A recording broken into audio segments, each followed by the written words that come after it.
ماہ رمضان۔ رمضان عربی زبان کا لفظ ہے۔ اس کی جمع رمضانات، ارمدہ یا رمضاتین آتی ہے۔ یہ ہجری تقویم کا 9واں مہینہ ہے جو شعبان کے بعد آتا ہے۔ مسلمانوں کے نزدیک یہ مہینہ دیگر ہجری مہینوں کی نسبت بہت خصوصیت اور مقام و مرتبہ والا سمجھا جاتا ہے۔ اس مہینے میں اسلام کا ایک اہم رکن روزہ رکھا جاتا ہے۔ روزہ کے دنوں میں فجر سے لے کر غروب آفتاب تک کھانا پینا منع ہوتا ہے۔ ماہ رمضان برکتوں والا مہینہ ہے اور اس ماہ کی عظمت کا اندازہ اس بات سے لگایا جا سکتا ہے کہ قرآن مقدس کا نزول اسی پاک مہینے میں ہوا۔ رمضان کا پہلا عشرہ رحمت، دوسرا عشرہ مغفرت اور تیسرا عشرہ جہنم کی آگ سے نجات کا ہے۔ جب رمضان مبارک کا چاند نظر آتا تو آپ صلی اللہ علیہ وسلم فرماتے کہ یہ چاند خیر و برکت کا ہے، میں اس ذات پر ایمان رکھتا ہوں جس نے مجھے پیدا فرمایا۔ حضرت جبرائیل علیہ السلام نے دعا کی کہ ہلاک ہو جائے وہ شخص جس کو رمضان کا مہینہ ملے اور وہ اپنی بخشش نہ کروا سکے، جس پر حضرت محمد صلی اللہ علیہ وسلم نے ارشاد فرمایا آمین۔ حضرت جبرائیل علیہ السلام کی یہ دعا اور اس پر حضرت محمد صلی اللہ علیہ وسلم کا آمین کہنا، اس دعا سے ہمیں اس کی اہمیت کا اندازہ سمجھ لینا چاہیے۔ روزہ وہ عظیم فریضہ ہے جس کو رب ذوالجلال نے اپنی طرف سے منسوخ فرمایا ہے اور قیامت کے دن اللہ تعالیٰ اس کا بدلہ اور اجر بغیر کسی واسطے کے بذات خود روزہ دار کو عنایت فرمائیں گے۔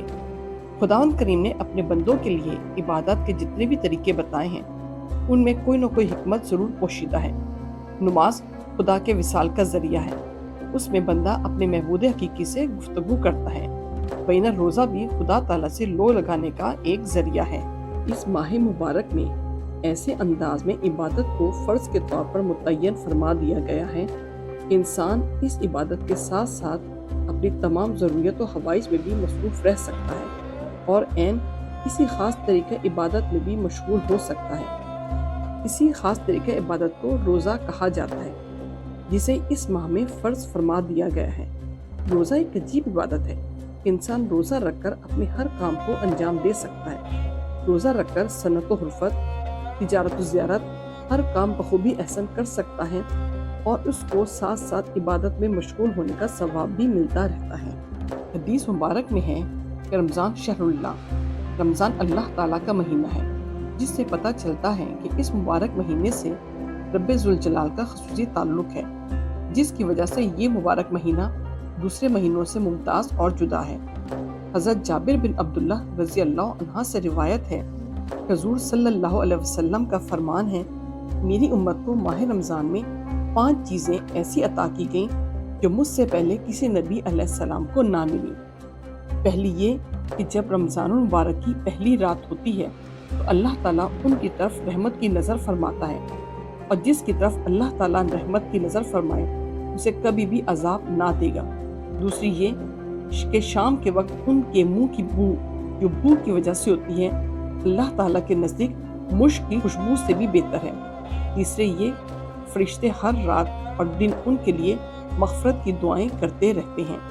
چوتھے یہ کہ اللہ تعالیٰ جنت کو حکم دیتے ہوئے ارشاد فرماتا ہے، میرے نیک بندوں کے لیے مزین ہو جا، عنقریب وہ دنیا کی مشقت سے میرے گھر اور کرم میں راحت پائیں گے۔ پانچواں یہ کہ جب ماہ رمضان کی آخری رات آتی ہے تو اللہ تعالیٰ سب کی مغفرت فرما دیتا ہے۔ رمضان کے اس مبارک ماہ کی ان تمام فضیلتوں کو دیکھتے ہوئے مسلمانوں کو اس مہینے میں عبادت کا خصوصی اہتمام کرنا چاہیے اور کوئی لمحہ ضائع اور بیکار نہیں جانے دینا چاہیے۔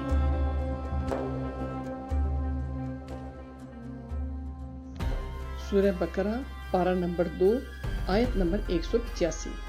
رمضان کا مہینہ وہ ہے جس میں قرآن اتارا گیا، جو لوگوں کے لیے ہدایت ہے اور جس میں رہنمائی کرنے والی اور حق و باطل میں امتیاز کرنے والی واضح نشانیاں ہیں۔